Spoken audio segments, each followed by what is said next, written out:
Jesus, de lábios que confessam o teu nome.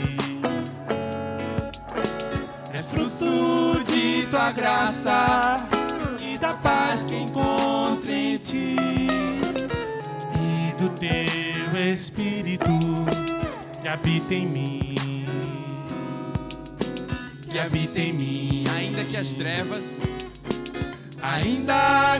as trevas venham me cercar, ainda que os montes desabem sobre mim, meus lábios não se fecharão,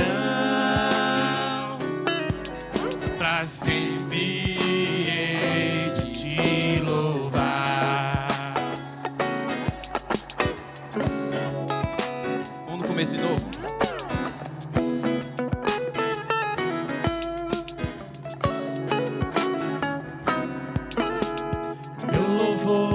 É fruto do meu amor por ti, Jesus, de lábios que confessam o teu nome. É fruto de tua graça e da paz que encontro em ti, e do teu Espírito que habita em mim, que habita em mim. Ainda que cadeias venham me prender, ainda que os homens se levantem contra mim, meus lábios não se fecharão, pra sempre hei de te louvar. As trevas venham me cercar, ainda que os montes desabem sobre mim, meus lábios não se fecharão, pra sempre hei de te louvar. Meus lábios não se fecharão, pra sempre hei de te louvar.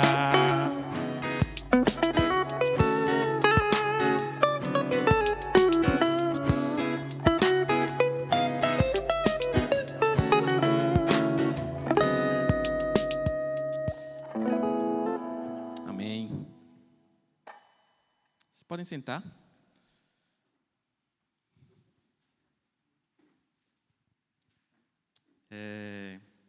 Na verdade, acho que a gente pode continuar cantando, né?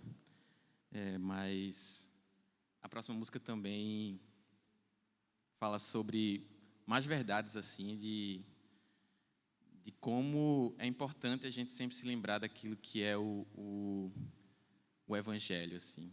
E acho que todo mundo conhece essa música e na simplicidade dela de dizer assim: pois se tenho a Cristo, tenho a verdade, sim. No assim diz o Senhor e não no eu acho que.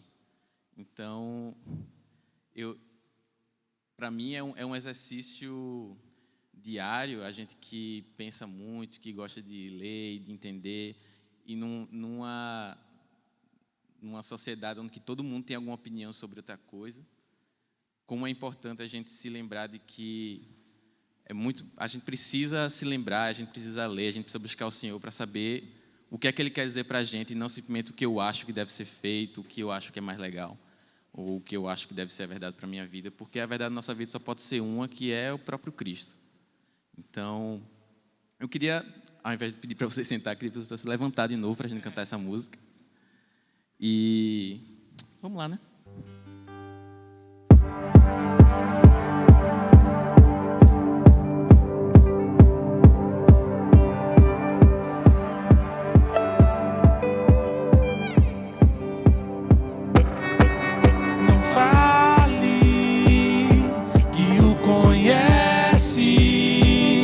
Se o esquece em casa.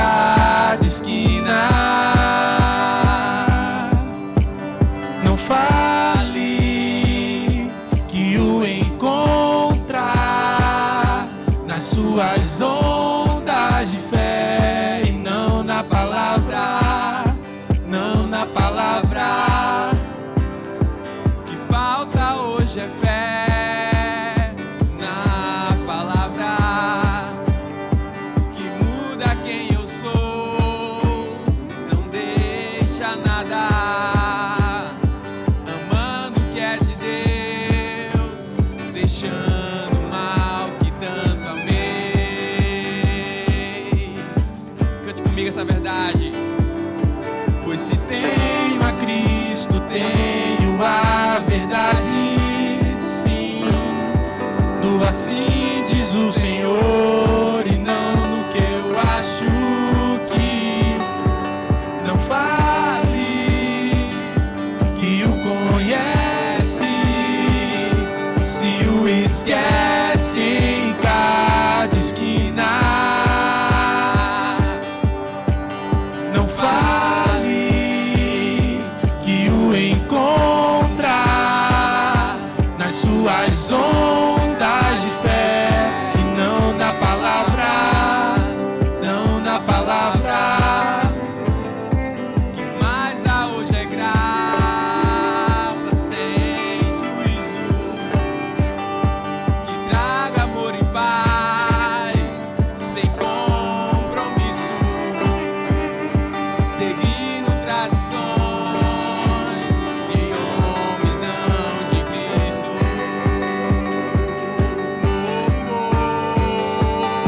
Pois se tenho E se tenho a Cristo, tenho a verdade, sim. Do assim diz o Senhor, e não no que eu sinto que não fale, que o conhece, se o esquece em cada esquina. Não fale que o encontra nas suas ondas de fé e não na palavra, não na palavra.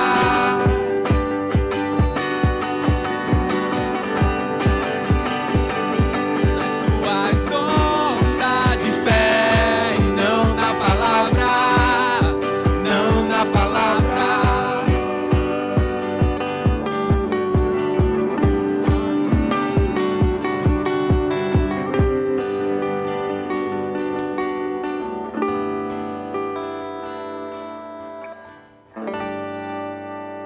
Amém.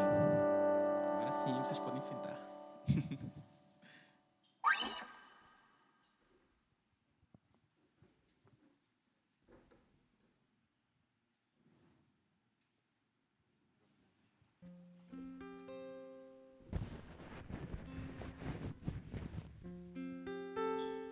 Bom dia, gente. Muitos efeitos especiais aqui.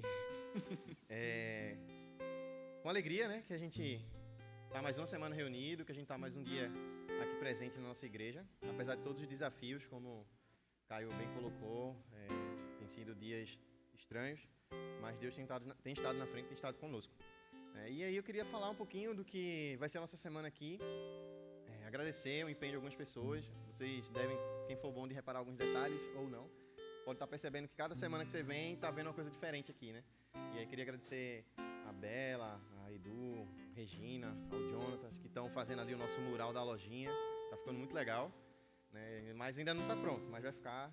E aos poucos estamos voltando a algumas pequenas reformas. Então é com muita alegria que a gente tem visto isso. Valeu, agora eu posso ver as pessoas. Obrigado. Outro ponto importante, sim, só para notificar vocês, infelizmente hoje não estamos transmitindo o nosso culto, porque a Vivo não está cooperando, nós estamos sem nosso link, mas estamos gravando para que mais tarde possa ter uma estreia no YouTube. Então, se conhece alguém que está aí, que queria estar assistindo, você manda no WhatsApp para eles, olha, de tarde vai estar lá no nosso canal do YouTube esse vídeo do culto de hoje. Também, segunda-feira, não teremos a reunião de oração presencial aqui, né? Isso, Edu? Nós vamos ter só a reunião online na sexta, às 7h, e acredito que na outra segunda a gente volta, então no próximo domingo a gente vai estar confirmando isso para vocês. E além dos nossos avisos, eu queria aproveitar o nosso tempo aqui hoje para compartilhar um milagre, eu acho que essa é a palavra, talvez aí, que aconteceu durante essa semana, algo muito legal, que excede nossa capacidade de entender as coisas. Eu não sei o quantos de vocês sabem, mas a nossa igreja, ela, apesar de ser filha da Igreja Emanuel, a gente caminha basicamente com nossas próprias pernas, né? Financeiramente falando, em força de trabalho e etc. E há uns tempos que eu venho conversando com o Rodrigo, a situação não está muito bacana, né? Eu até falei com ele assim, rapaz, do jeito que tá, eu acho que a gente não chega no final da semana. E chegou essa semana, que a semana já deveria ter acabado, e estávamos apreensivos na segunda-feira, pensando, nossa, o pessoal não está chegando junto, como é que vai ser? Tem salário salário para pagar, tem um aluguel. Só para vocês terem uma noção, o aluguel desse espaço aqui, já com o desconto que a gente negociou, é R$8.000 que a gente paga desse espaço. Então, todo mês é uma contabilidade criativa de como Deus vai nos surpreender para a gente conseguir cumprir os nossos deveres, nossas tarefas. Só que realmente o saldo da conta estava bem difícil, né? A gente ficou com uma cabeça assim, teve a reunião na segunda-feira que a gente faz aqui para passar as coisas. E aí eu falei com o Beto, eu disse, Beto, vamos pelo menos ver quanto tem aqui no cofre da igreja e fazer uma contagem aqui. Eu e o Beto ficamos até tarde aqui contando. E de uma forma sobrenatural, acho que essa palavra, encontramos no cofre da igreja a quantia exata para a gente passar o mês. E isso foi muito louco, assim, porque é exato. Assim, se eu somar o salário, conta de água, luz e aluguel, era o que tinha lá. E antes que vocês digam, mas você não estava olhando o cofre, não, gente. A gente olha o cofre, a gente tinha visto isso, a gente tem feito esse controle. E esse dinheiro não estava lá. Eu só posso dizer que foi Deus que colocou, assim, não tem explicação. E queria compartilhar isso para a igreja, né? Porque foi um recado que Deus deu para a gente, muito para denunciar a nossa incredulidade de achar que às vezes aquilo que a gente está vendo é a nossa realidade e que se for por nós mesmos, aí vai parar mesmo. Deus está dizendo, não é por vocês. Esse trabalho é meu, eu estou aqui à frente de tudo, eu estou cuidando de tudo. Mas eu sei também que a gente não pode estar confiando que todo mês o rendimento do cofre vai ser exatamente aquilo que a gente precisa.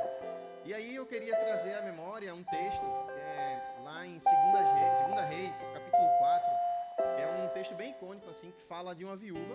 Eu acredito que uma viúva de alguém que trabalhava no templo, ou que seguia Eliseu, na Bíblia não dá muito detalhe. Mas só dá detalhe que ela chegou numa situação financeira muito complicada. E aí os seus credores chegaram lá para tomar seus filhos.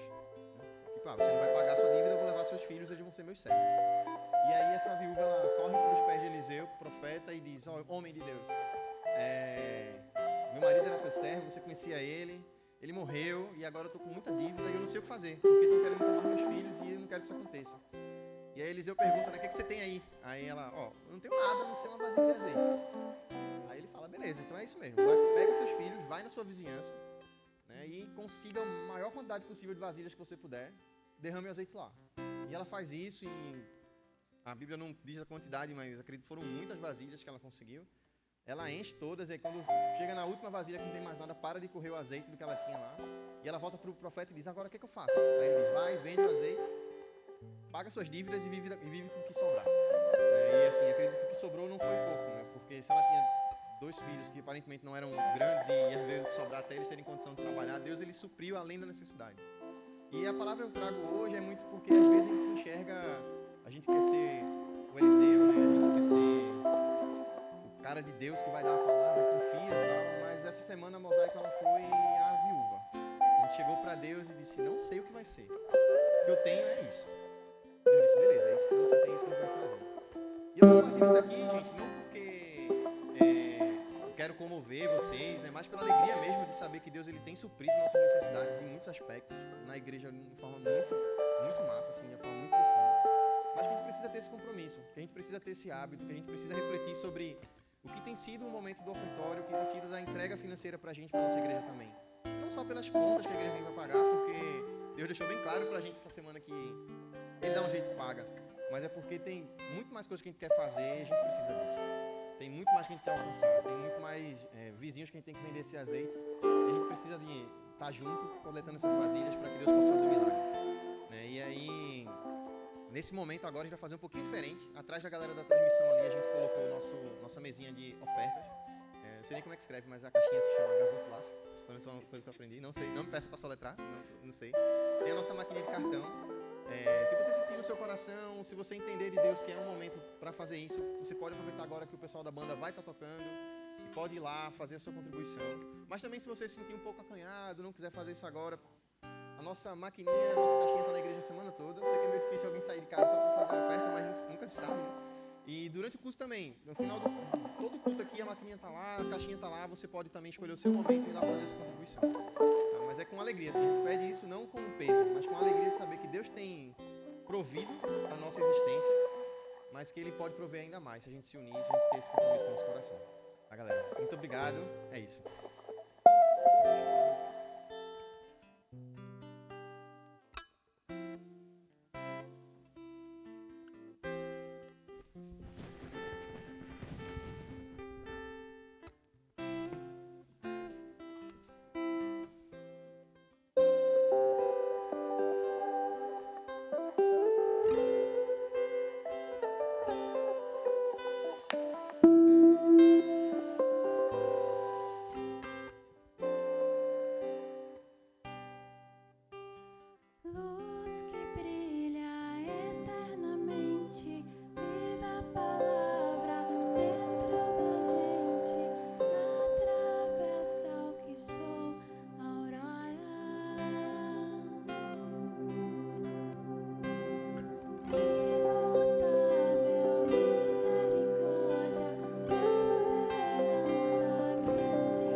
mente, viva a palavra dentro da gente, atravessa o que sou, Aurora. Imutável misericórdia, esperança que se renova, muito além do que sou, Aurora.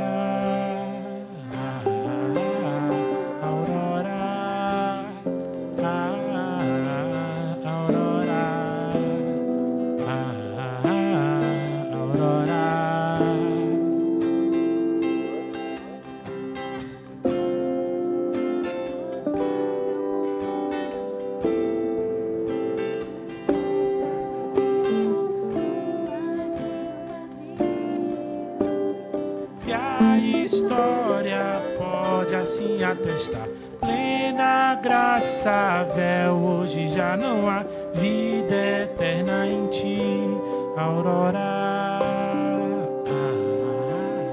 Aurora. Aurora. Aurora.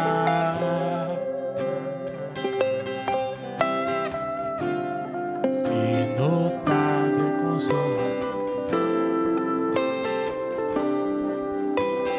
um madeiro vazio, e a história pode assim atestar, plena graça, véu, hoje já não há vida eterna em ti, Aurora.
Bom dia, Mosaico. Que alegria a gente poder estar aqui novamente. E a gente poder celebrar tudo que Deus tem feito, como o Caio falou no começo do culto aqui. E é impressionante, né?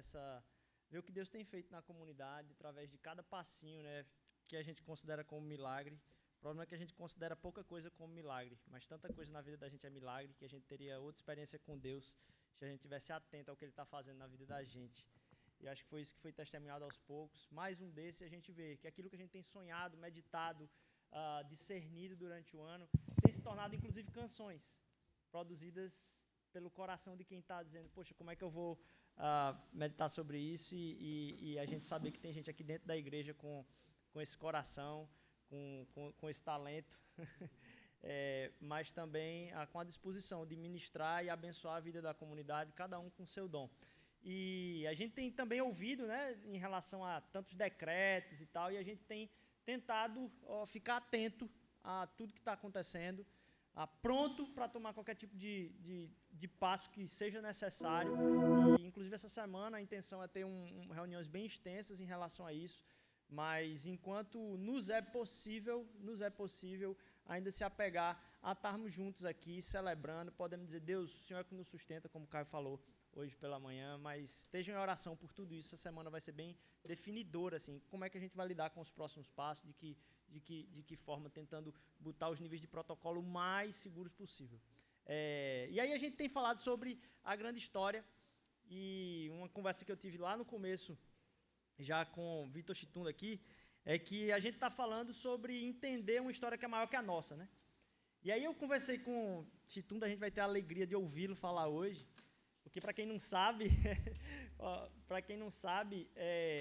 Chitunda, além de músico, além de também ter um pé no teatro bem grande, assim, ele trabalha com teatro também aqui na cidade do Recife, um grupo artístico, e a gente tem falado sobre performar aquilo que é a história de Deus na vida da gente. Ele é professor de história. Então, para a gente envelopar tudo que a gente conversou e está tendo um olhar diferente a respeito do que isso significa do ponto de vista de quem mexe com isso o tempo todo, a gente vai ter a honra e o prazer de também estar sendo ministrado por aquilo que Deus tem colocado como dom na vida de Chitunda, como professor de história, artista, músico, ator, mas que Deus use, acima de tudo, aquilo que não muda, que é a palavra dele. Então, Deus te use. Posso orar por você? A gente vai ser... Deus, obrigado por essa oportunidade da gente estar como família aqui, ouvindo um dos nossos irmãos nessa sala de estar, da família, Senhor Deus. Que o Senhor possa falar poderosamente através daquilo que o Senhor colocou no coração de Vitor, que seja realmente flecha ao coração de cada um em uma área específica da vida de cada um. Isso é milagre na vida da gente, Senhor Deus. Guia o coração dele, guia tudo aquilo que precisa ser falado, que seja falado mesmo, Senhor Deus. E que o Senhor promova aqui não só um momento especial, mas uma missão e uma convicção disso para a semana muito forte, para cada um de nós, em nome de Jesus, amém. Deus abençoe. Bom, gente, bom dia, né? Vamos lá, então. Meu Deus do céu. Depois dessa apresentação aí... Obrigado, pastor. Obrigado. A gente vai conversar, né, como, enfim, já vinha sendo dito aqui, e nos últimos domingos a gente tem conversado de alguma maneira sobre isso, sobre a perspectiva de como é que a gente pode identificar a grande história diante da nossa vida individual, né? Porque muitas vezes a gente tem conversado assim, enfim, que a grande história ela se faz a partir de um drama que está escrito nas Escrituras, a palavra de Deus, e a gente consegue, de certa maneira, também identificar que existe uma narrativa que é a base da nossa cosmovisão cristã, né? Da nossa forma de ver o mundo, que é a base da nossa fé, ou deveria ser a base da nossa fé, e que ao longo de toda a história isso está lá, visível, e a gente só precisa ter essa sensibilidade de perceber, né? De que forma essa história ela se aplica diretamente na nossa vida. Então, a gente falou nos domingos anteriores a respeito da queda, falamos a respeito da promessa do Messias, da chegada do Rei, da vocação da igreja, de certa forma também, né, e de como a gente aguarda ansiosamente essa volta, né, de Cristo após a ressurreição e a nossa redenção. E de que forma a gente pode, na verdade, a minha reflexão aqui é para tentar trazer de que forma a gente pode ver isso de uma maneira prática na nossa vida, aprendendo também um pouquinho do que a história fala sobre isso. Então, eu vou fazer de um jeito um pouco diferente. Normalmente, quando existe uma explanação, assim, numa mensagem como essa, a gente começa lendo a Bíblia e refletindo sobre isso. Mas, na verdade, eu quero que a gente faça um exercício primeiro. O professor é pau, né? Sempre tem que fazer esse negócio. Mas que a gente possa se exercitar, de certa forma, primeiro pensando a respeito de alguns conceitos históricos que eu acho que é legal, mas eu prometo que não vai ser aquela aula de ensino médio aí, pelo amor de Deus. Mas depois, a partir dessa reflexão, desse conceito do que é a história, como é que a gente pode observar a palavra de Deus de uma maneira diferente. Se você já observa dessa maneira, que massa. Glória a Deus. Mas, para mim, pelo menos, eu sou diariamente confrontado com isso aqui, assim, com essa realidade. E aí, enfim, como já foi dito aqui, sou professor de história, né? E aí uma das coisas que eu mais achava, assim, quando eu entrei na universidade, é que eu ia para a faculdade mais fácil do mundo para mim, porque no meu ensino médio eu sempre desenrolava em história, e essa foi uma das razões, inclusive, pelo qual eu me tornei professor, historiador, assim, porque era mais fácil passar no vestibular. Depois, com o passar do tempo, eu comecei a perceber que a história que a gente estuda na faculdade, e a gente tem alguns historiadores por aqui também, né, não tem absolutamente nada a ver com o que a gente estuda na escola. De certa forma, não tem muito a ver, porque quando a gente pensa sobre história, normalmente todo mundo já sabe mais ou menos alguma coisa, né? Do tipo, é aquilo que contaram sobre o passado, são os acontecimentos do passado e que a gente observa no presente e tudo mais. Mas eu queria provocar você hoje, nessa manhã, a pensar na história como uma construção de uma narrativa. Beleza? Está lá em 1 Chitunda, capítulo 2, versículo 3. História é a construção de uma narrativa. E o que seria exatamente a construção de uma narrativa? Narrativa é aquilo que é contado, né? É uma forma de contar o passado. Então, quando a gente pensa dessa forma, é mais fácil a gente perceber, por exemplo, que a história ela não é o passado. Na verdade, a história é uma forma de contar o passado. Então, tudo aquilo que vier depois de mulher, nem te conto, tu não sabe. É história, de certa forma. É fofoca, que Deus perdoe a sua vida, mas também é história.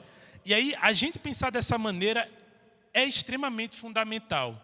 Porque, normalmente, a necessidade que a gente encontra de tentar criar uma narrativa ou criar uma forma de contar o que aconteceu, responde basicamente 3 perguntas que todos os seres humanos, ao longo dos tempos, fizeram em algum momento. Quem sou eu? O que é que eu estou fazendo aqui e para onde é que a gente vai? Então, de uma maneira ou de outra, a gente vai ver que todos os conceitos de história, eles se preocupam em tentar explicar alguma coisa nesse sentido.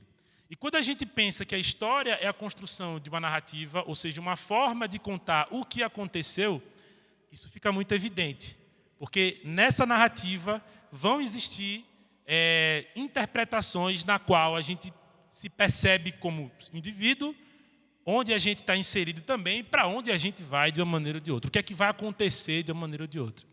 Então, esse ponto eu acho que era um ponto massa para a gente começar a refletir, né, sobre esse conceito do que poderia vir a ser história. E aí na Bíblia a gente também encontra isso.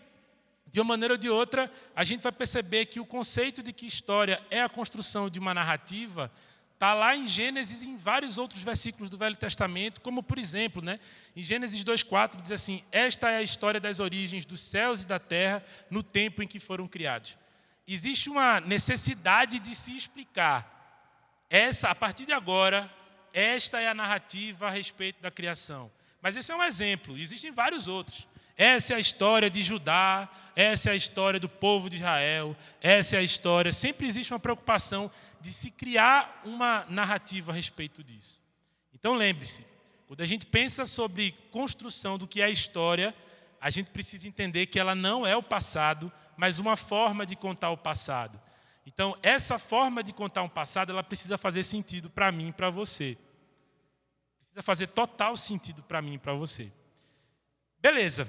Dito isso, né, se a história ela é uma forma de contar o passado, então quer dizer que a história é relativa, a verdade histórica seria relativa, aí fica aquela doideira, né? E agora? Porque nós que acreditamos na fé cristã sabemos que não há relativização na verdade, a verdade é uma só, né? E como é que a gente pode, então, entender esse conceito da verdade histórica sem entrar na ideia da relativização, que os historiadores, de uma maneira geral, entram. Afinal, os historiadores entendem que o cristianismo, a religião cristã, é apenas um detalhe da produção humana ao longo do tempo. Mas nós, que acreditamos na fé cristã, sabemos que existe um pouco mais do que isso, né? E aí, diz assim, basicamente, eu queria citar um exemplo para vocês de uma história que geralmente as pessoas usam para relativizar as coisas. E essa história, ela é uma história da Índia. É uma parábola que fala sobre os cegos e o elefante. Eu não sei quantos aqui já ouviram falar sobre ela. Mas é uma parábola que diz o seguinte, que existiam seis sábios que eram cegos e que se colocaram a conhecer um elefante. E aí cada um vai parar numa parte específica do elefante e vai trazer uma definição com base naquilo que ele está percebendo, né, no tato e tudo mais.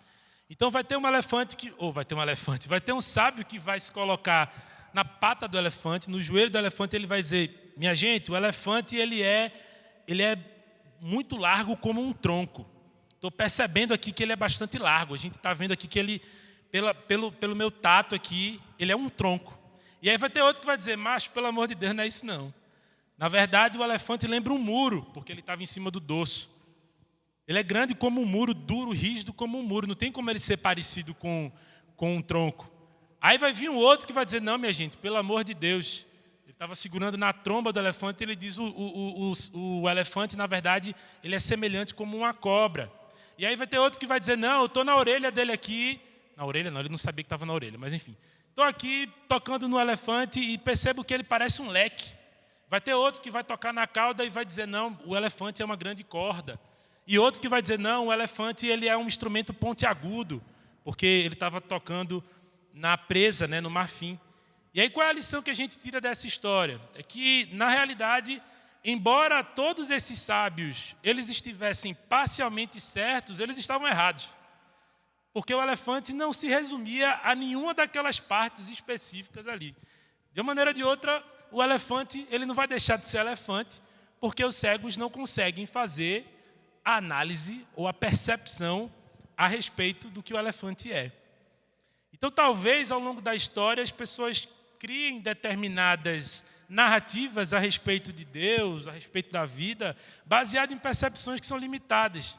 Eles jamais vão conseguir compreender, e quando eu falo eles, eu me incluo, todos nós aqui, a gente jamais vai compreender a plenitude da vida pela nossa percepção pessoal. Jamais a gente vai perceber isso, porque a gente é fraco, a gente é falho, né?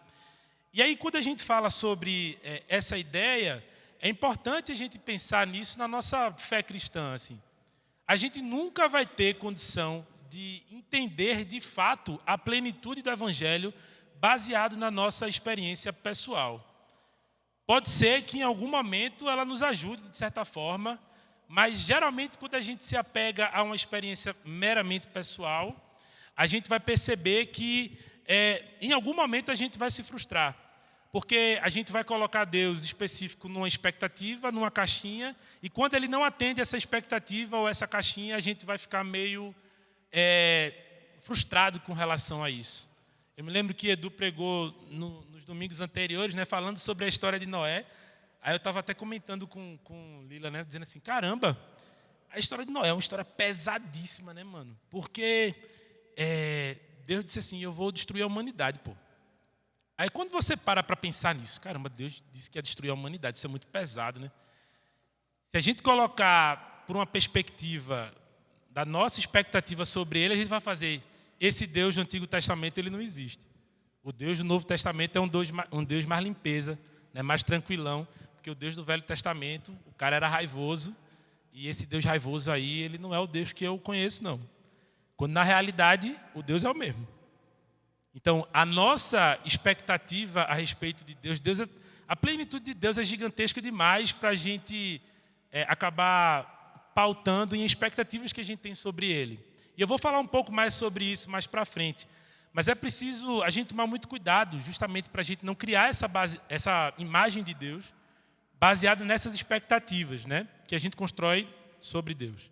Não dá para a gente reduzir Deus aos anseios que temos ou à forma que gostaríamos que Ele tivesse. E aí, eu digo isso porque a ultra simplificação ou a ultra sistematização do que seria o Evangelho vem sendo transmitida através de simples conceitos ou descrições que têm gerado entendimentos muito pobres sobre o que o Evangelho realmente é. Às vezes a gente simplifica demais o Evangelho e às vezes a gente também superdimensiona, mas muitas vezes a gente não tem, pela nossa própria força do braço, capacidade e condição de entender isso de uma maneira plena. E aí a pergunta pode ser, né, caramba, como é que a gente pode, então, entender toda essa plenitude do elefante, né? Como é que a gente pode perceber Deus em sua grande plenitude? Através da palavra. Porque Ele se revela através da palavra. Ele na verdade, criou uma maneira para que a gente entendesse exatamente um pouquinho da plenitude dEle de acordo com a nossa dificuldade de compreensão. E eu acho que isso é muito importante. Porque quando a gente entende o conceito de história como uma narrativa e a gente pensa na grande história que a gente tem falado aqui ao longo dos últimos domingos, essa grande história, essa grande narrativa, essa forma de contar o que aconteceu, ela está expressa na palavra. E ela serve de uma maneira ou de outra para nos mostrar a plenitude que a gente não consegue entender, que a gente não consegue apreender porque somos limitados. Então Deus foi um baita de um professor em criar situações na palavra, na Bíblia, para que a gente entendesse de uma maneira prática um pouco sobre isso. E aí, até aqui então a gente tem falado o seguinte, né? Só para recapitular esse primeiro ponto. A história, ela seria uma forma de contar o passado que busca um significado, um sentido, né? E, no entanto, muitas vezes a gente cria histórias e cria narrativas que são incapazes de revelar a plenitude da verdade que fundamenta a nossa fé e a nossa forma de ver e ser no mundo. A gente sabe que a única forma de fazer isso é através da revelação do próprio Deus na palavra. A palavra de Deus, as Escrituras, é o que é de mais importante para a base da nossa fé, né? Então, isso tem muito a ver com o que a gente acabou de cantar, né? Quando a gente diz, né, se tenho a Cristo, eu tenho a verdade, no assim diz o Senhor e não no que eu acho que. O assim diz o Senhor está lá na palavra.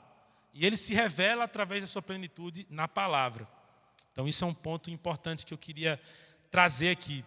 E aí, de repente, quando a gente se coloca nessa reflexão, né, de que, bom, se nós somos incapazes de fazer essa percepção da plenitude de Deus, e a gente percebe, então, tudo isso através da palavra, porque Deus se revelou através da palavra, então a gente vai começar a ver que a história que está expressa na palavra, ela é totalmente relacionada com a nossa vida pessoal.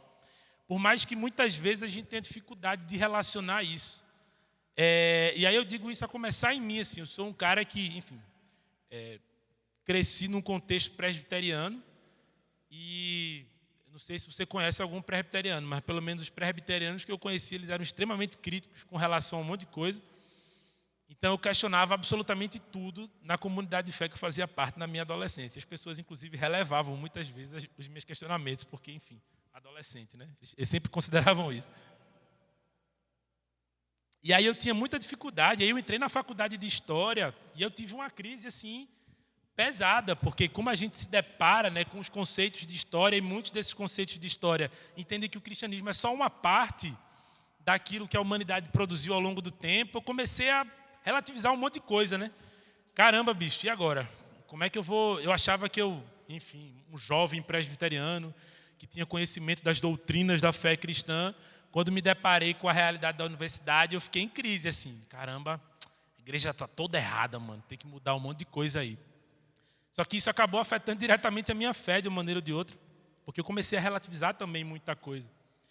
E aí, enfim, naquela época eu não tive essa consciência, mas uma das coisas que me ajudaram muito é a perceber que a nossa história individual, ela se encaixa nessa grande história. Eu tinha dificuldade de compreender, por exemplo, como é que a minha história individual, com a minha família, com os meus amigos, se relacionava a essa grande narrativa que as Escrituras falavam. Eu tinha muita dificuldade. Eu tinha muita dificuldade de conseguir associar, sei lá, o que é que as arbitrariedades que aconteceram do Velho Testamento lá, do povo de Israel que desobedeceu porque um cara que não era levita segurou na arca da aliança e morreu. Eu tinha dificuldade de pensar, caramba, essa história, o que é que essa história tem a ver com a minha fé, de certa maneira, porque em algum momento isso aqui está conflitando, né? Eu tinha dificuldade de pensar que Deus mandou Oséias casar com a prostituta cultural e beleza, era isso aí. Eu falei, meu irmão, isso não faz sentido nenhum para mim, não faz sentido. E o que é que isso tem a ver com a minha história individual, né? E o que é que isso tem a ver com Jesus, de uma maneira ou de outra também. Então, eu acabava colocando Deus numa expectativa minha e acabava pensando, caramba, tem algumas incoerências aí que é demais para mim. E aí, quando eu comecei a pensar nessas ideias todas, para trazer essa reflexão para vocês, eu me lembrei de dois conceitos históricos que a galera usa muito, chamado de microhistória e metanarrativa. Eita, lá vem eu com os meus termos técnicos, né? Mas o que seria exatamente microhistória? É como se, diante de toda a visão histórica de todas as sociedades, um historiador ele decidiu falar só sobre a vida de um cara. E esse cara não era uma grande personalidade, ele não era um Napoleão, ele não era um Hitler, ele não era nada. historicamente falando. Ele só era um tiozão, um sapateiro que produzia os sapatos durante um determinado período de tempo. Os historiadores eles se preocupam em analisar a vida dessa galera e eles costumam chamar isso de microhistória. De uma maneira ou de outra, a microhistória seria aquilo que a gente entende como história individual. Então, a minha história, a sua história, ela é a microhistória. Daqui a 200, 300 anos, quando as pessoas forem estudar essa doideira de 2020 e 2021, certamente eles vão se utilizar das microhistórias que deixamos postados no nosso Instagram, de alguma maneira ou de outra. Graças a Deus que não existe mais Fotolog para que esse registro seja apagado para sempre, pelo menos da minha parte. Mas, de uma maneira ou de outra, está tudo registrado ali e esses historiadores eles vão se utilizar disso para construir uma narrativa sobre o que foi os anos de 2020 e 2021. A nossa história individual, ela seria uma história microhistória, ela estaria dentro desse contexto peculiar que cada um de nós temos, de acordo com as nossas experiências pessoais, assim como aqueles cegos, os sábios cegos do elefante. Mas a gente vai notar também que os historiadores eles trazem um outro conceito de história que é relacionado a uma perspectiva mais ampla, que é o que a gente costuma chamar de metanarrativa. E a metanarrativa, basicamente, como eu falei, essa amplitude da história, é a história da história, né? Se nós temos histórias individuais e que, de alguma forma, fazem sentido para a gente, nós também vivemos sobre várias metanarrativas que, de certa forma, influenciam o nosso comportamento, a nossa forma de ver o mundo, a nossa ética, a nossa moral e por aí vai. O cristianismo, ele é uma metanarrativa. Essa grande história que a gente tem falado nos últimos domingos é exatamente isso. É exatamente essa metanarrativa que, de uma maneira ou de outra, precisa fazer parte da nossa forma de ver o mundo, da nossa forma de se comportar, da nossa ética, da nossa moral e tudo mais. Então, quando a gente percebe que essa grande história é uma metanarrativa, então significa dizer que a nossa história micro, pequenininha lá, ela não está dissociada disso. É que, na realidade, ao longo da vida, a gente vai perceber que essas histórias elas se cruzam o tempo inteiro. Elas se relacionam o tempo inteiro. É a microhistória que vai formar essa grande metanarrativa. Juninho falou no domingo retrasado uma frase que eu achei massa. Ele disse assim, nós somos emaranhados de histórias. A nossa história individual ela está emaranhada nessa metanarrativa, nessa história da história, na qual faz todo sentido. Quando a gente estuda a Bíblia, quando a gente olha para a palavra, a gente percebe, por exemplo, de que através da microhistória de Abraão, de Moisés, de Jacó, de José, existe uma metanarrativa superior a tudo isso. Através das doideiras, por exemplo, cometidas por Davi, ou, por exemplo, de uma microhistória que a gente pode achar ilógica, que era de Oséias, a gente observa que existe uma metanarrativa no meio. A gente observa que existe algo que está apontando um contexto muito maior, que é o próprio Cristo. Então, quando a gente percebe essa metanarrativa, essa grande história, sendo relacionada às nossas vidas individuais, a gente vai ver que isso faz total sentido. Então, estudar a grande história não é apenas a gente ouvir aqui falar, talvez de histórias que a gente já tenha ouvido falar, para quem tem uma vivência maior de igreja, há muito tempo. Da queda, da redenção, da cruz, do papel da igreja aguardando a volta de Cristo. A gente já ouviu isso há muito tempo. E aí pode ficar parecendo que, não, isso aí é tipo uma série que serve para suprir a nossa carência de escola dominical, Mas, na verdade, essa série ela tenta tratar um pouco mais do que isso. E é por isso que eu queria trazer essa reflexão antes da gente ir para o texto propriamente dito.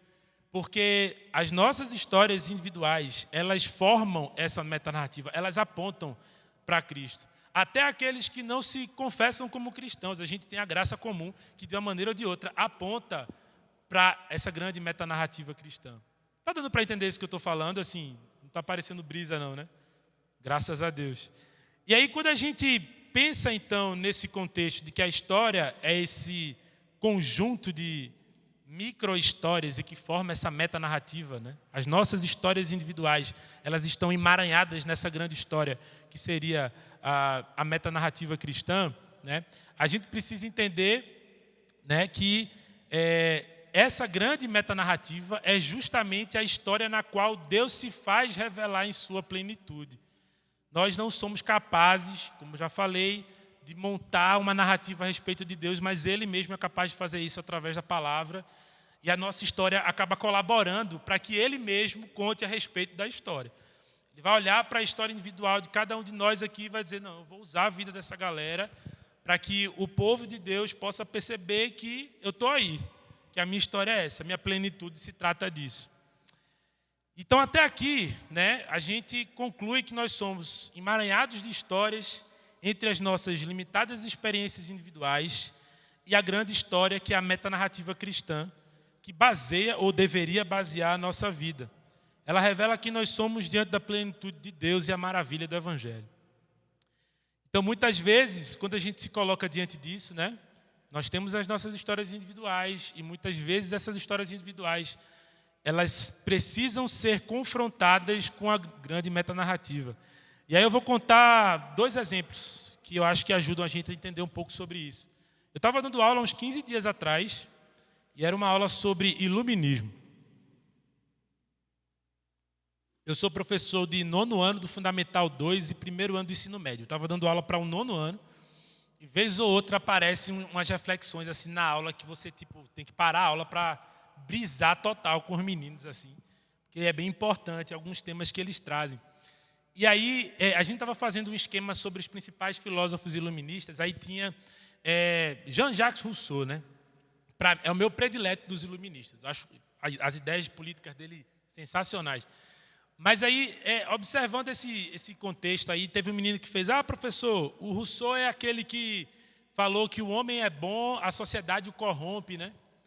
Aí eu disse, pois é, Rousseau falou a respeito disso mesmo e tal. E aí os meninos começaram a lançar um debate sobre essa frase, se essa frase era correta ou não, né? E aí começou um debate assim louco, a galera discutindo e tal, papapá. Não, eu acho que está certo mesmo. O homem nasce bom, como é que a gente pode ver maldade numa criança, papapá, um monte de história nesse sentido. E aí no meio dessa, e eu só atiçando, né? Só gerando ali o movimento da retórica. E aí teve uma hora que fizeram, professor, mas o que é que você acha disso? Aí eu, eita, pau, aí lascou.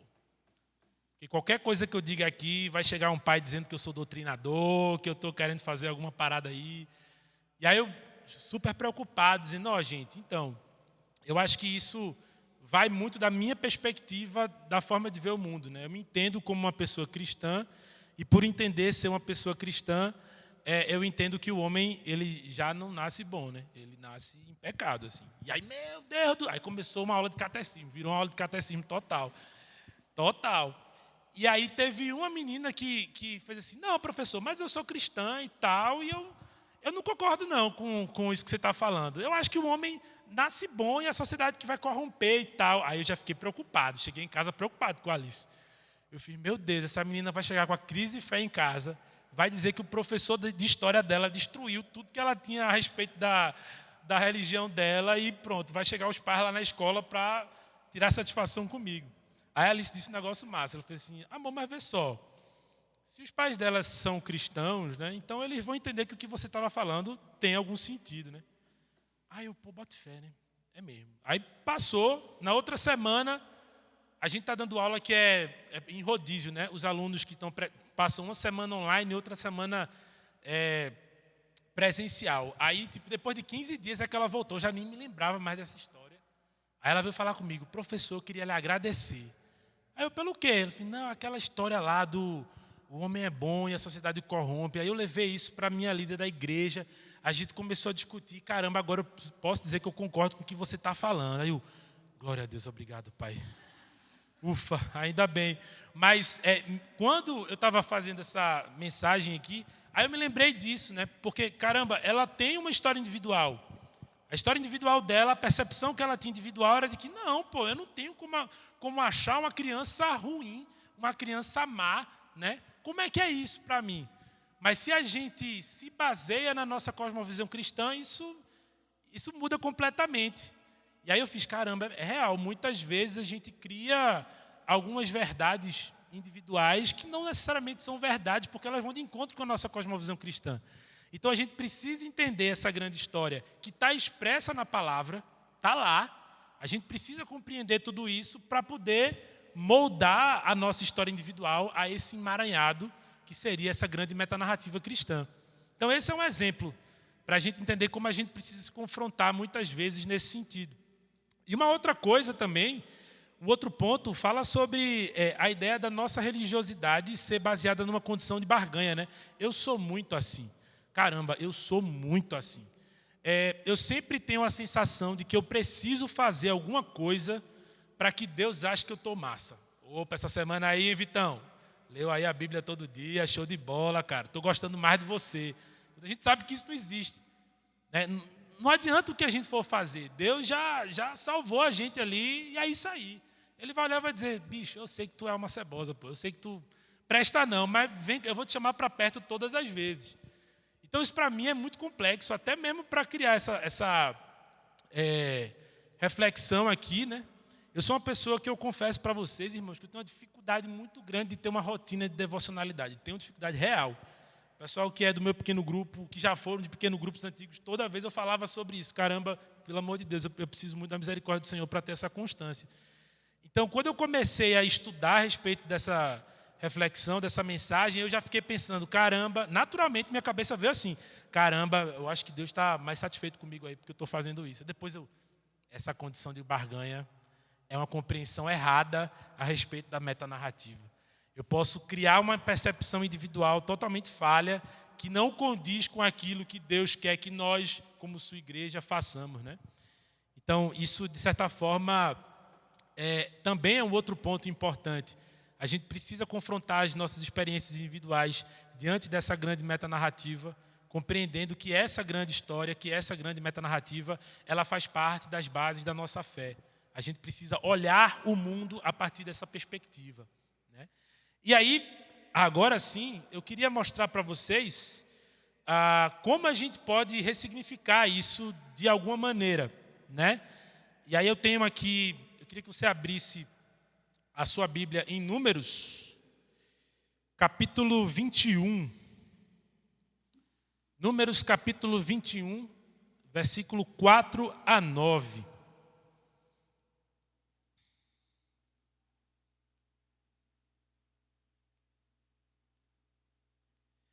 Números, capítulo 21, versículo de 4 a 9. Diz mais ou menos o seguinte: partiram eles do monte Or pelo caminho do Mar Vermelho para contornarem a terra de Edom. Mas o povo ficou impaciente no caminho e falou contra Deus e contra Moisés, dizendo: por que vocês nos tiraram do Egito para morrermos no deserto? Não há pão, não há água, e nós detestamos essa comida miserável. Eita, povo ingrato, né, bicho? Então o Senhor enviou serpentes venenosas que morderam o povo e muitos morreram. O povo foi até Moisés e disse: pecamos quando falamos contra o Senhor e contra você. Ore pedindo ao Senhor que tire as serpentes do meio de nós. E Moisés orou pelo povo. O Senhor disse a Moisés: faça uma serpente e coloque-a no alto de um poste. Quem for mordido e olhar para ela, viverá. Moisés então fez uma serpente de bronze e a colocou num poste. Quando alguém era mordido por uma serpente e olhava para a serpente de bronze, permanecia vivo. Caramba, quando a gente para ver esse texto em Números, que é um dos livros ali do Pentateuco, né? É um livro que tem muitas referências históricas sobre a formação do povo de Israel e tal, várias batalhas envolvendo o povo de Israel e a conquista da chamada Terra Prometida. Quando a gente olha para esse texto, naturalmente vem alguns questionamentos, né? Podem vir alguns questionamentos se a gente coloca Deus numa caixinha, né? Se a gente coloca Deus numa caixinha, a gente não acha aceitável, por exemplo, Deus enviar serpentes venenosas que vão morder o povo e que muitas pessoas vão morrer. Diante disso, caramba, Deus não pode ser isso aí, velho. Deus matou uma galera aí com as serpentes e tal. Que Deus é esse, né? Mas quando a gente para pensar pelo olhar da metanarrativa, de que a humanidade já havia cometido o pecado, né? já havia vivido na queda e que aguardava a chegada daquele que iria redimir todo o povo de Deus. Então, se a gente observa isso, cara, esse episódio serviu justamente para mostrar para o povo e para a gente em 2021 como é que isso funciona.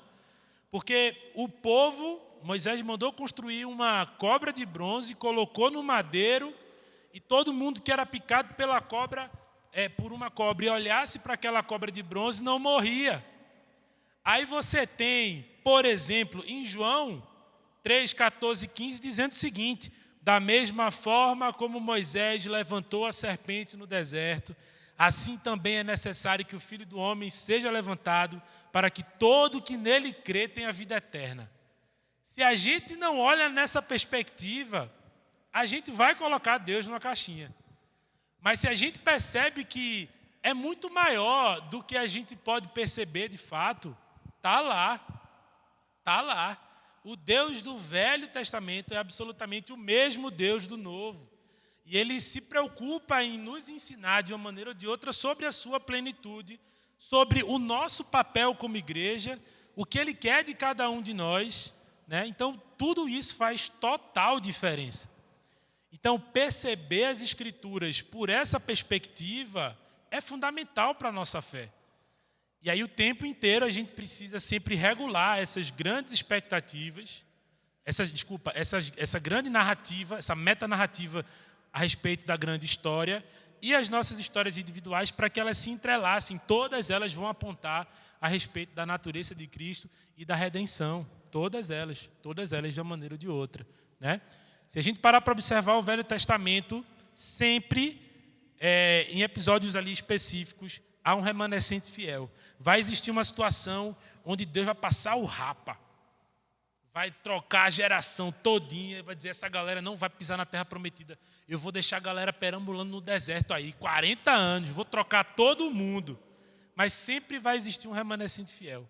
No caso lá de Osés, para quem não conhece a história de Osés, Osés era um profeta que se casou com uma prostituta cultual. E no caso de Osés, cara, o Novo Testamento mostra diversas vezes também de que Osés representava justamente esse Deus que tinha que ir lá buscar a pessoa que estava numa vida completamente perdida. Diversas vezes Osés se perguntou também: caramba, o que é que eu estou fazendo? Por que eu estou fazendo? Mas ele foi lá, foi buscar, né? Então, de uma maneira ou de outra, quando a gente tem essa percepção, isso muda completamente a nossa forma de ver o mundo, né? Porque a gente acaba sendo vocacionado e responsabilizado por aquilo que a palavra diz que a gente tem que fazer. Não é necessariamente a nossa experiência individual, mas para que a gente, né, de certa forma, caminhe nesse sentido também. Então, quando a gente observa o papel que a palavra tem muito a ver também com uma coisa que eu falei há domingos anteriores e que eu já tenho refletido há algum tempo. A gente precisa ser atravessado pela palavra. A palavra, ela precisa ser, de fato, algo realizável na nossa vida. E não apenas, o cristianismo não pode ser apenas um conjunto de regras, comportamentos e costumes que a gente faz e a gente acaba sendo bem aceito pela sociedade porque somos pessoas certinhas. Na verdade, a gente precisa ser atravessado de fato, né, para que a gente faça aquilo que Deus entendeu que a gente precisa fazer como igreja. Então, a gente tem uma vocação, a gente tem uma responsabilidade diante disso e muitas vezes a gente deixa isso de lado. Então, essa ressignificação desse olhar que a gente precisa ter nas Escrituras, esse atravessamento da palavra, que a gente precisa ser, de fato, atravessado, né, pela palavra, nos ajuda, por exemplo, a evitar duas coisas. A primeira é evitar que a sociedade esteja acostumada com a ideia de reivindicar a autoridade das Escrituras como a estratégia de algum grupo ou de alguém com fome de poder para alcançar seus objetivos. Se a gente parar para observar, no meio onde a gente vive, na nossa sociedade, tem muita gente, muitas vezes até a gente mesmo, se utiliza da palavra de uma maneira equivocada para criar uma perspectiva pessoal ali, um benefício pessoal que não diz o que a metanarrativa nos manda fazer, né? Ela vai de encontro com isso, né? Então, quando a gente se depara com a palavra, a gente consegue olhar e dizer: meu irmão, aquele irmãozinho ali precisa entender diferente isso aí, né? Não é bem assim, né? Quantos de nós aqui, eu não sei se isso acontece com vocês, mas eu sou constantemente confrontado assim com situações do tipo: eu sou cristão, aí de imediato a galera já vai acabar me associando a uma galera que eu não concordo de jeito nenhum. Assim. A galera que utiliza o cristianismo como um instrumento de política, aí, dessas coisas todas. E isso a despeito se você é de direita ou de esquerda, eu não estou nem entrando nesse mérito, mas a gente sabe também que tem muita gente que se diz cristã e que, de uma maneira ou de outra, a sua história individual ela não está emaranhada com a metanarrativa bíblica, né? E aí, quando a gente se depara com isso, assim, eu tenho muita dificuldade de conseguir me identificar, e isso é uma coisa que Deus tem trabalhado muito no meu coração, muita dificuldade de me identificar como igual àquela pessoa ali, né? Porque eu também tenho os meus jeitinhos ali para tentar me sentir confortável ou me dar bem de alguma maneira, mas eu preciso entender que a gente precisa adequar essa história individual da gente com essa nossa grande metanarrativa e viver a Bíblia, viver o cristianismo como ele deve ser e não para um benefício meramente pessoal. Então, quando a gente tem essa percepção, a gente também precisa ser essa voz profética mesmo na nossa sociedade de dizer, tem algumas coisas aqui que estão erradas, que, enfim, os cristãos fazem, mas que isso não tem a ver necessariamente com o que a nossa metanarrativa cristã diz e prega, né? Então, isso é um ponto também. E aí, à medida que a gente começa a entender que a Bíblia é Deus contando uma história sobre si, e que não é o homem, né, que deve fazer alguma coisa, mas é Deus que faz isso, nessa história a gente encontra uma identidade. Porque se Deus ele se revela, de alguma maneira ou de outra, ele também vai nos revelar. Ele vai dizer quem nós somos e o que a gente tem que fazer. Entendendo que cada parte dela como algo que nos afeta diretamente, através da criação, da queda, da missão de Israel, de Jesus, a cruz e a ressurreição. A missão da igreja é a restauração de todas as coisas quando estaremos na festa da eternidade. A gente precisa entender isso. Para sempre com Ele. A Bíblia não é a história da vida das pessoas, mas é a identidade de Deus contada através da vida das pessoas. Ele se revela através da vida das pessoas, mas não é a história da vida das pessoas. Ela não está falando sobre a gente, né? Isso é uma parada importante. Então, até aqui, compreender esse emaranhado de nossa história individual, essa metanarrativa bíblica também, nos revela o que Deus diz sobre nós e a nossa responsabilidade que temos no nosso cotidiano. Nesse sentido, o que vou fazer a respeito, como a gente fala muito nos nossos pequenos grupos, né? O que Deus falou para mim, o que é que eu vou fazer a respeito? Nesse sentido, o que vou fazer a respeito é muito mais do que apenas um discurso retórico. É a igreja em missão, como um sopro, em movimento de proclamação daquele que nos chamou das trevas para a maravilhosa luz. Na consciência de que tal propagação acontece não porque a gente é especial, porque a gente não é nada especial, mas pela compreensão de que a gente não pode deixar de falar daquilo que temos visto e ouvido. Nós não podemos deixar de falar daquilo que temos visto e ouvido. Então, uma igreja que exerce o seu papel, ela não deixa de falar isso. Ela não deixa de falar aquilo que tem visto e tem ouvido. Uma igreja que compreende a história como ela realmente é, que compreende as nossas histórias individuais, que compreende essa grande metanarrativa através da palavra, ela não pode deixar de afirmar, de proclamar aquilo que ela tem visto e ouvido. E aí, muitas vezes, exercer essa vocação, porque isso não é fácil, pelo menos para mim, não sei para você, para mim é difícil pra caramba. Muitas vezes exercer a sua vocação, cumprindo o chamado de Deus através da responsabilidade que temos em confrontar as nossas micro-histórias com a metanarrativa da nossa fé. A gente precisa fazer isso, né? Não é fácil, porque naturalmente o ser humano ele tem um senso de controle muito grande. Eu sou acho que o primeiro desses aí. E quando a gente percebe que a gente não precisa fazer nada para que o nome de Deus seja engrandecido, a gente só precisa levantar a mão e dizer: estou rendido aqui, Deus, faz a tua obra, né? Porque eu não sou capaz jamais de mostrar essa plenitude como ela deveria de fato ser. Então, de uma maneira ou de outra, a igreja e o próprio Deus vão ser percebidos, né, diante da sociedade que a gente está inserido. Galera, o nosso papel como igreja, ele é muito importante, assim, e a gente precisa entender esse papel, né? Que a gente como igreja possa ter uma nova compreensão sobre recomeço, né? diante disso tudo que a gente falou aqui, e eu espero que vocês tenham entendido, a gente precisa ter uma nova compreensão a respeito de quem nós somos, a gente precisa ter uma nova compreensão a respeito do que Deus é, e do que Ele quer que a gente faça mesmo. Porque diversas vezes eu já me peguei questionando assim, caramba, o pequeno grupo, por exemplo, na qual a gente faz parte, enfim, eu adoro pequenos grupos e tal, mas o pequeno grupo ele não é, por exemplo, somente um grupo de estudo, mano.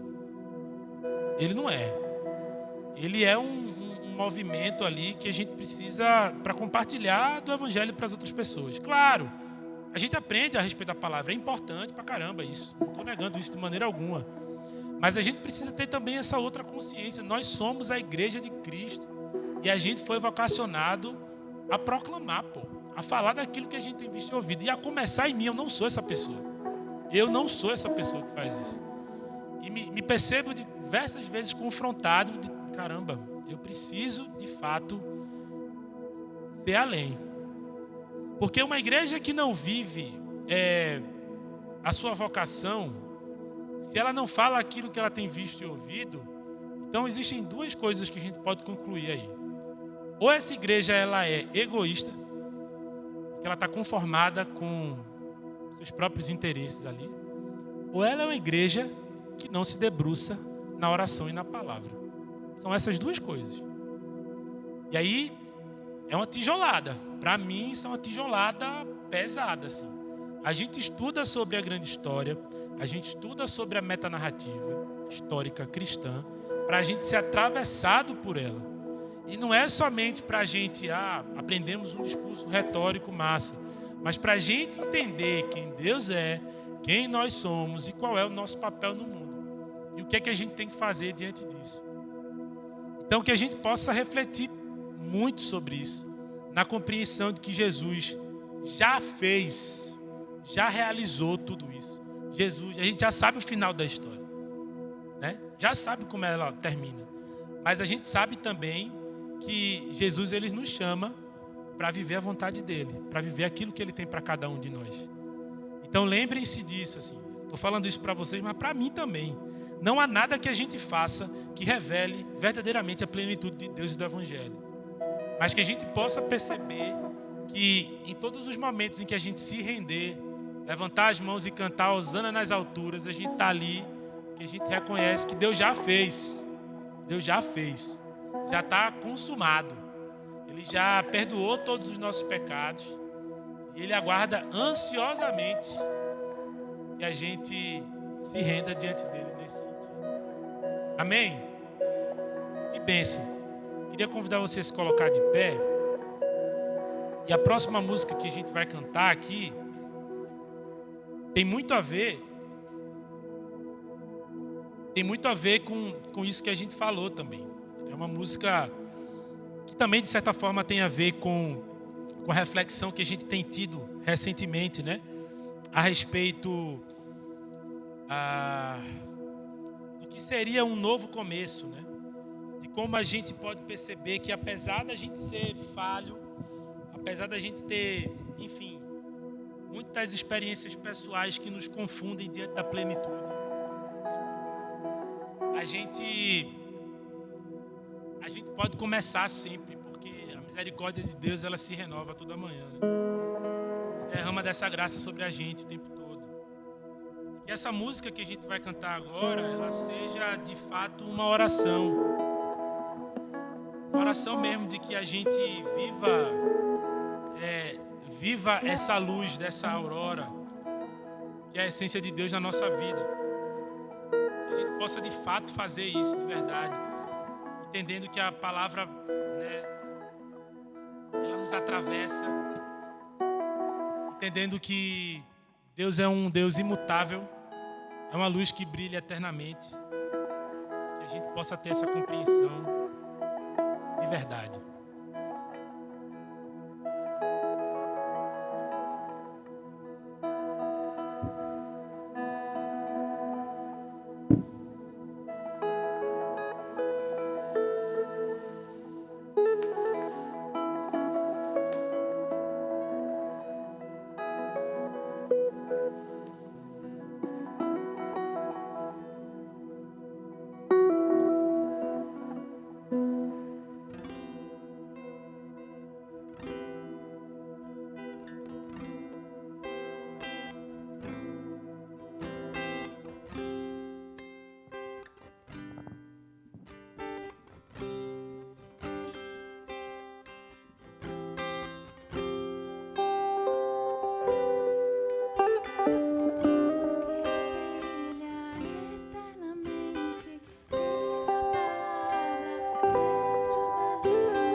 Vinícius. Luz que brilha eternamente, viva a palavra dentro da gente, atravessa o que sou, aurora. Imutável misericórdia, esperança que se renova, muito além do que sou, aurora. Aurora.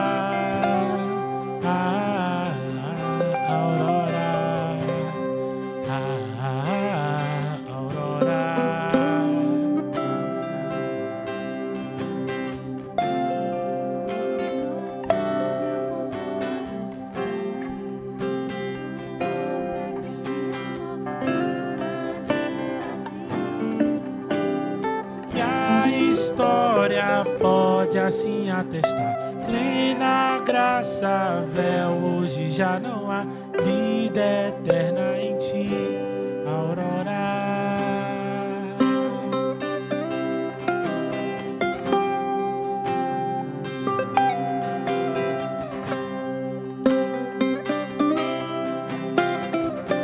No início. Luz que brilha eternamente, viva a palavra dentro da gente, atravessa o que sou, aurora. Imutável misericórdia, esperança que se renova, muito além do que sou, aurora. Aurora, aurora, aurora, teu luzinho,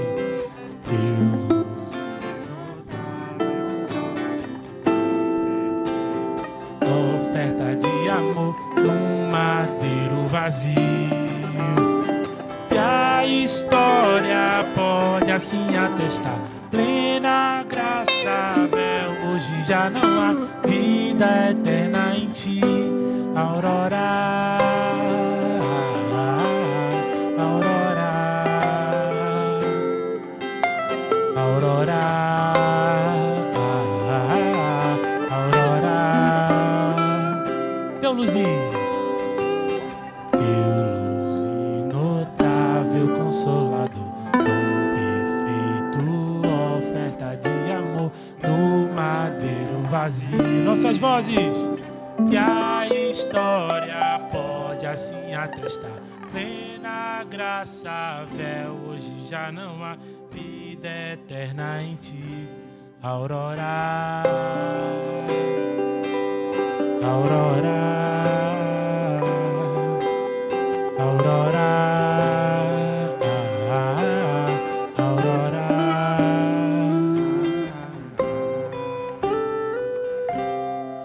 Sim, Senhor, louvado seja o teu nome, Pai. A gente pode te ver na história, pode ver a maravilhosa graça, teu amor que foi derramado sobre nós. Hosana nas alturas, Pai, seja engrandecido, seja adorado. Recebe o nosso louvor, que a gente possa de fato confrontar as nossas micro-histórias, as nossas histórias individuais diante da tua plenitude, da tua maravilha, do teu evangelho, para que o teu nome possa ser cada vez mais engrandecido. Não porque a gente é especial, tem capacidade de fazer alguma coisa, mas porque a gente sabe que o Senhor se revela através da tua palavra, o Senhor nos diz quem nós somos, o Senhor nos vocaciona, o Senhor nos responsabiliza para que a gente possa anunciar aquilo que a gente tem visto e ouvido. A gente te proclama porque a gente te conhece, porque a gente quer compartilhar a respeito do que o Senhor fez na nossa vida. Que isso seja uma verdade no nosso coração, que isso seja uma consciência, que a gente se aproprie cada vez mais dela, para que isso atravesse a gente, como a tua palavra, como diz lá em Hebreus, né? A palavra que é eficaz e separa ali juntas e medulas. A tua palavra, ela não faz com que a gente passe por ela despercebido. Que a gente possa ser, de fato, uma igreja que entende essa vocação, não por conta de nós, mas por conta de Jesus, porque Ele nos mostrou o caminho, Ele nos ensinou como fazer, e é Ele que nos conduz, o Senhor que nos conduz, as nossas decisões, as nossas escolhas, os nossos ministérios, os nossos relacionamentos, o nosso cotidiano, tudo isso que seja rendido pelo Senhor, que o Senhor possa se apropriar mesmo da gente, e que a gente possa ser essa voz profética através de nós, que o Senhor possa falar, né, para a sociedade, para o mundo onde a gente está inserido. É isso.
Hosana nas alturas,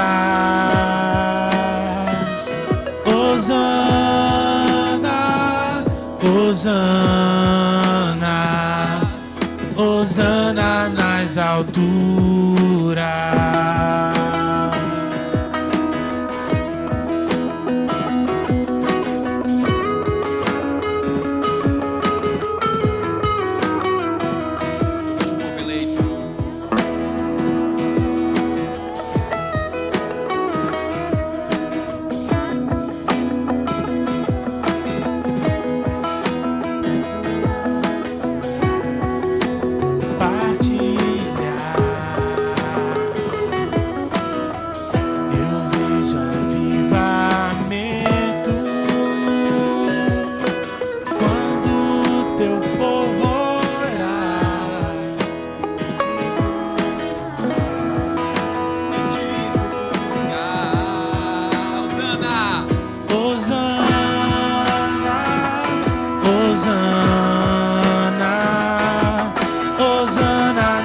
Alturas, aleluia!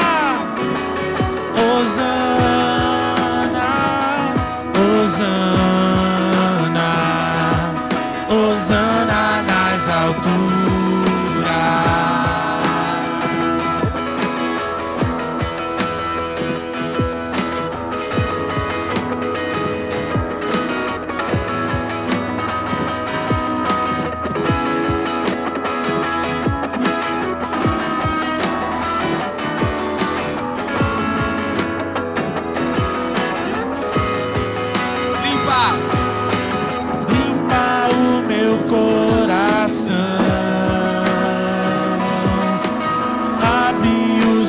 Olhos para que eu possa ver com o amor que tens por mim. Te amo.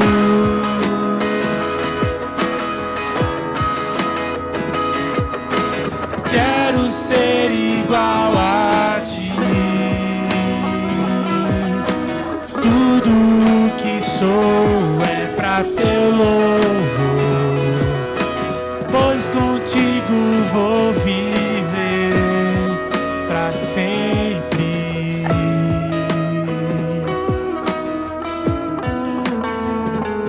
Hosana, Hosana, Hosana nas alturas. Hosana, Hosana, Hosana nas alturas. Cante mais alto, cante Hosana. Hosana, Hosana nas alturas. Hosana, Hosana, Hosana nas alturas. Hosana nas alturas. Hosana nas alturas.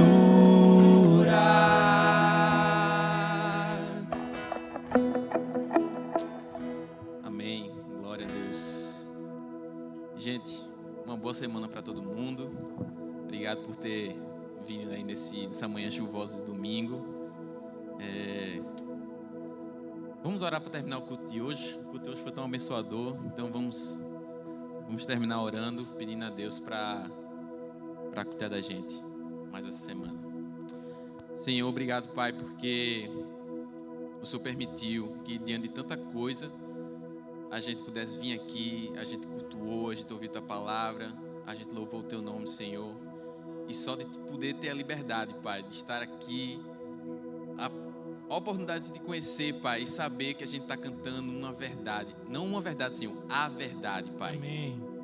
Só isso já é muito mais, Senhor, daquilo que a gente podia, talvez um dia imaginar, Senhor.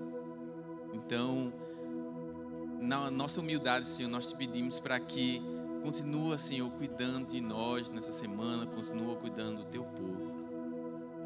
Nos mostra a direção, nos mostra onde nós temos que ser igreja, Senhor. Que nós possamos, Senhor, aprender a ouvir Tua voz, a reconhecer a Tua voz na nossa semana, Pai. Que a gente simplesmente não passe a semana no automático, mas que a gente possa parar, Senhor, respirar e ouvir Tua voz dizendo: vai ali, seja igreja ali. Que a gente, Senhor, se for da Tua vontade, que a gente possa se encontrar aqui ou virtualmente, mas que Tua igreja continue, Senhor, sendo um canal do Teu amor para essa cidade, Pai. Obrigado por tudo. Mais uma vez te peço para cuidar da gente e te agradecemos por esse culto, em nome de Jesus. Amém. Boa semana, galera.